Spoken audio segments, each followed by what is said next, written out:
Estamos na Urca, no Rio de Janeiro.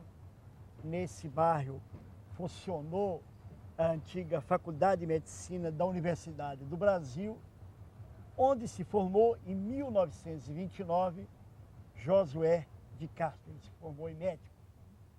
A meu lado, médico e grande escritor, Moacir Scliar. Tudo bem? Tudo bem. É um prazer enorme. Moacir, aliás, a ideia de fazer esse programa celebrando o centenário de nascimento de Josué de Castro foi sua.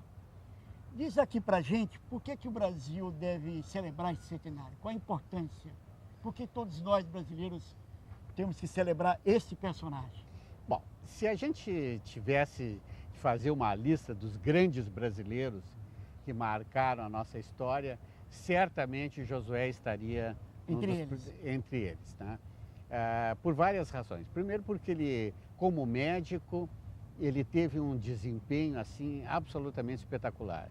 É um médico que a gente pode colocar ao lado de um Noel Núteus, por exemplo, de um Samuel Pessoa, que foram pioneiros, o Noel na área do indigenismo, Samuel Pessoa na área da parasitologia, e o Josué de Castro numa área absolutamente transcendente e que antes dele, por alguma razão, não tinha muita importância, que é a área da fome, né? Quando ele se formou em medicina, ele se deu conta, né, de que, embora tenha muitos estudos sobre doenças, né, ele não encontrava pesquisas sobre o fenômeno da fome propriamente dito, né?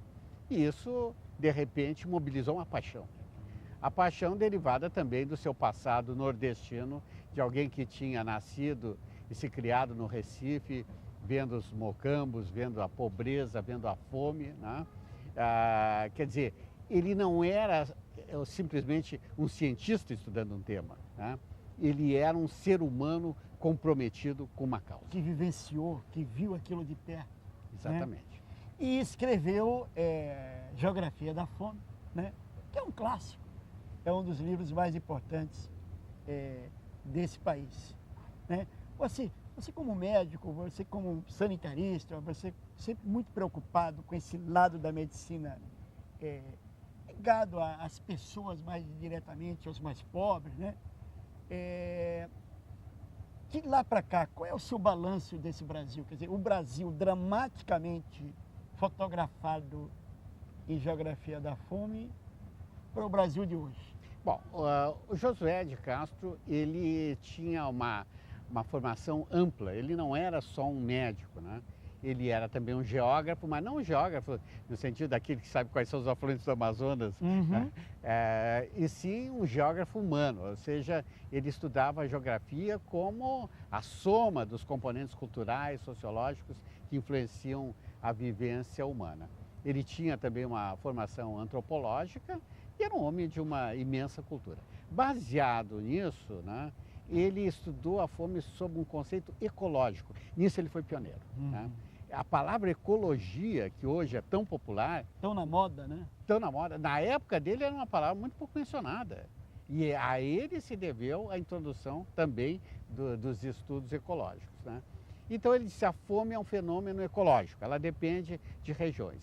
E ele dividiu o Brasil, né, em 5 regiões: a Amazônia, o Nordeste açucareiro, o Sertão nordestino, o Centro-Oeste e o Sul, e estudou os hábitos alimentares. As 3 primeiras regiões, disse ele, são regiões de fome. O Centro-Oeste e o Sul são regiões melhores, né? E ele caracterizou a dieta dessas regiões. Bom, isso mudou, né? Mudou porque o intercâmbio alimentar hoje é global, né? A gente come comida que vem, sabe-se lá de onde, né? Então, essa ideia de regiões estanques já não é tão atual assim, né? Mas a fome é. Né? E ganhou atualidade em função dos últimos acontecimentos, né? De repente, a gente está se dando conta, né, de que não há comida suficiente para todas as pessoas que precisam, né? Nisso, ele foi absolutamente profético, né? Mas ele também dizia muito bem: o mundo pode sustentar os seus habitantes. Não os habitantes que tem hoje, muito mais do que isso. Se nós falarmos em 15 bilhões de pessoas, dizia Josué de Castro, o mundo pode alimentar 15 bilhões de pessoas. É profético.